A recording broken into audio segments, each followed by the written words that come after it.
xam naa ni le président Gakou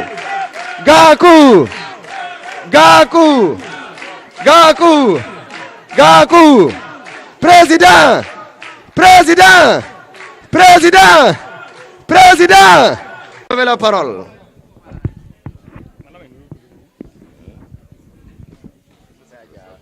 waaw tàccu leen Moussa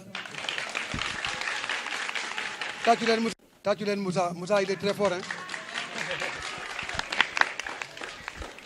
Moussa félicitations. waa Wélingara maa ngi leen di nuyu ku si nekk si yéen ci turam ak santam di wax ne sama xol sedd na ginnaaw bi ma jéggaloo ci tardement bi ndaxte xam naa ne depuis ce matin yéen a ngi toog di ñu xaar te actuellement guddi na kon nag ñu jéggalu gu wér ndaxte quand même du matin jusqu'à 22 heures je pense que yéen wane ngeen seen cofeel ci Malick Gakou wane ngeen aussi seen cofeel ci grand parti wane ngeen aussi seen ambition pour changer le Sénégal kon nag mënuma lu dul gërëm leen sant leen pour engagement bi nga xam ne nii ak mobilisation bi nga xam ne nii ak détermination bi ngeen àndal pour qu'ensemble avec tous nos camarades du parti à l'intérieur du pays comme à l'extérieur ñu mën a xeex ndóol bi nga xam ne moo fi am jaaxle bi nga xam ne moo fi am pour tabax Sénégal bi nga xam ne nii Sénégal bu naataange lay nekk Sénégal lu jàmm Sénégal boo xam ne nii xale yi dootuñu dawati bitim réew ndax ñàkk yaakaar wax naa barki démb ne bu ñu xoolee immigration clandestine bi nga xam ne am na ci Sénégal pratiquement 60% des jeunes qui émigrent vers l'Europe Barsax wala Barcelone 60% yi xale yi ñu ngi jógee dans le Fouladou Pakao te pourtant doo xoolee en termes de potentialité en termes de richesse naturelle le Fouladou Pakao devrait être le grenier du Sénégal ndaxte toutes les conditions sont réunies pour que le Fouladou puisse être le grenier du Sénégal. Mais malheureusement, vous n'avez pas un gouvernement qui sait répondre à vos attentes. Vous n'avez pas un gouvernement qui sait travailler à créer les conditions pour que les potentialités de cette si belle région soient exploitées à bon escient pour que ngeen mën ci tirer profit mais également Sénégal mën ci tirer profit dans son ensemble loolu moo tax jeunesse su Fouladou ci li nga xam ne ni moo fi nekk loolu aussi moo tax jeunesse su Fouladou takku bokk ndey bokk baay jóg ànd ak Lamarana ànd ak grand parti ànd ak ñëpp ñi nga xam ne nii ay patriotes lañu pour ñu tabax beneen Sénégal Sénégalu yaakaar Sénégalu naataange ak Sénégalu démocratie ak développement loolu moo tax ma bëgg gërëm leen sant leen di remercier les jeunes les femmes di remercier l'ensemble des responsables des communes du département de Vélingara ici présent di wax ne comme le Marane wax ne c'est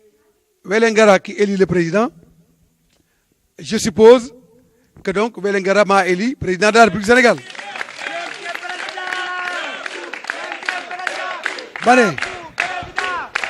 ma ne Lamarana nee na Vélingara mooy fal président kon nag yaakaar naa ne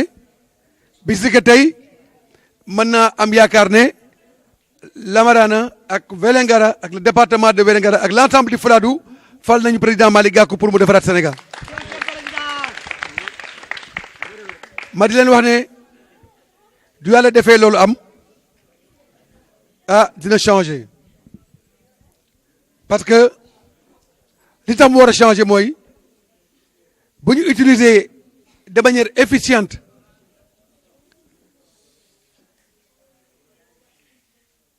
lépp loo xam ne nii mooy ressource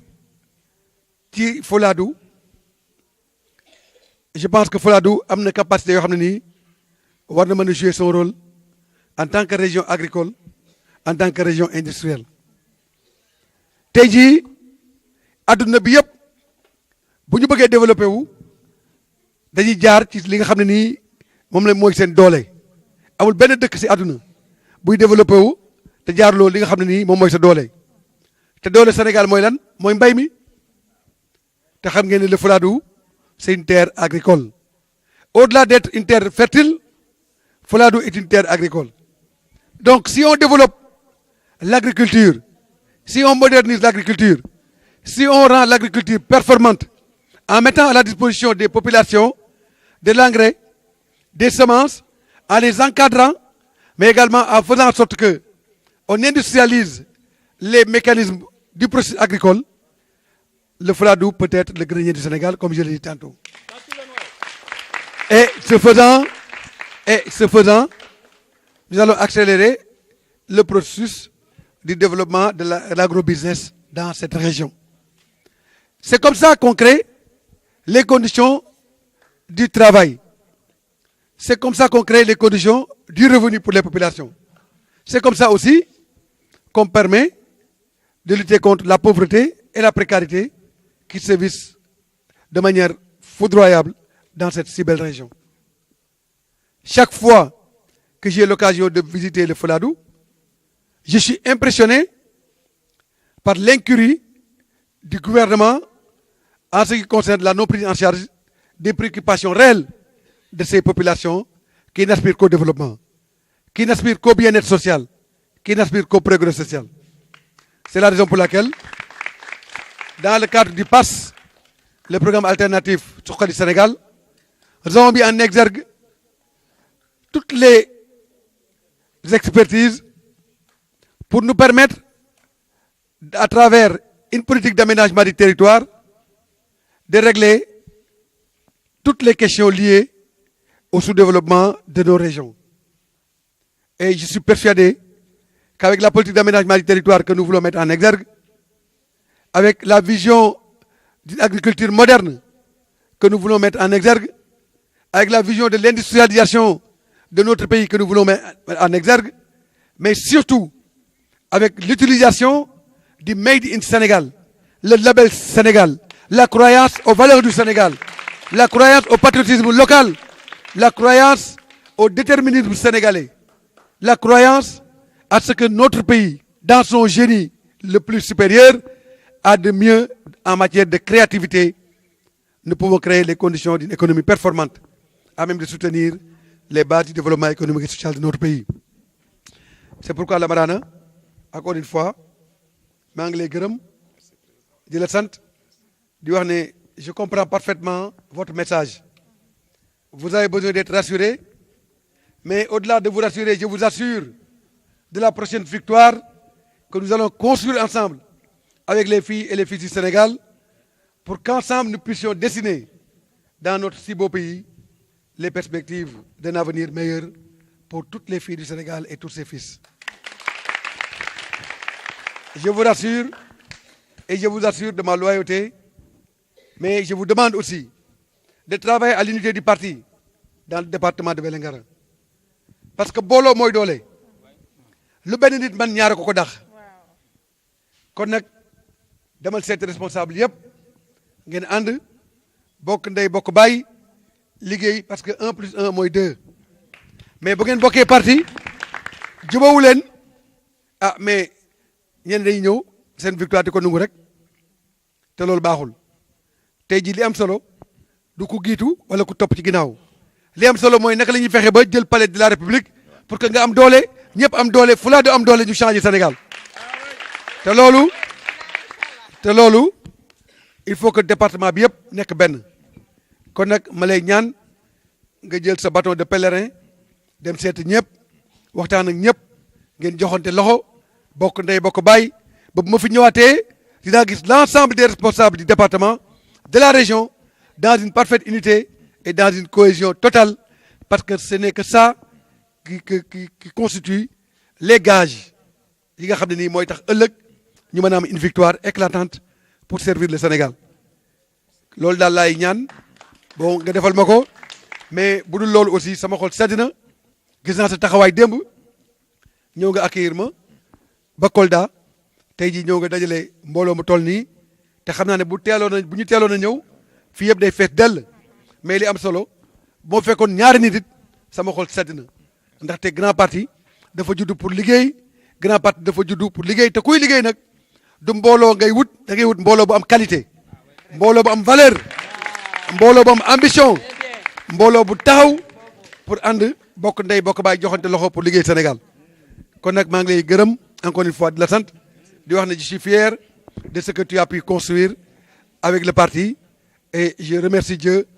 pour que tout le monde puisse retourner dans son village et dans sa commune en paix et que nous allons continuer encore une fois à travailler, à créer les mécanismes des changements futurs que nous voulons instaurer dans notre pays pour servir ce pays-là avec dignité, avec valeur, mais avec responsabilité. Je vous remercie.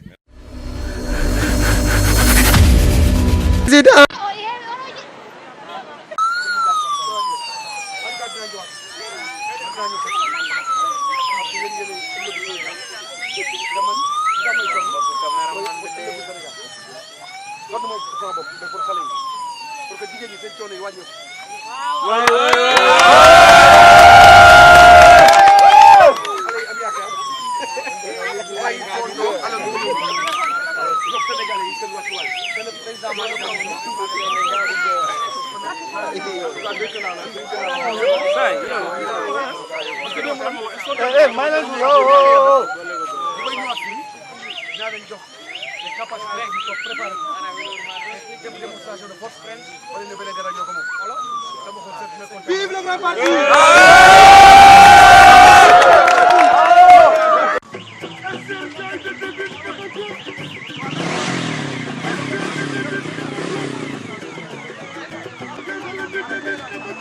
Thank you.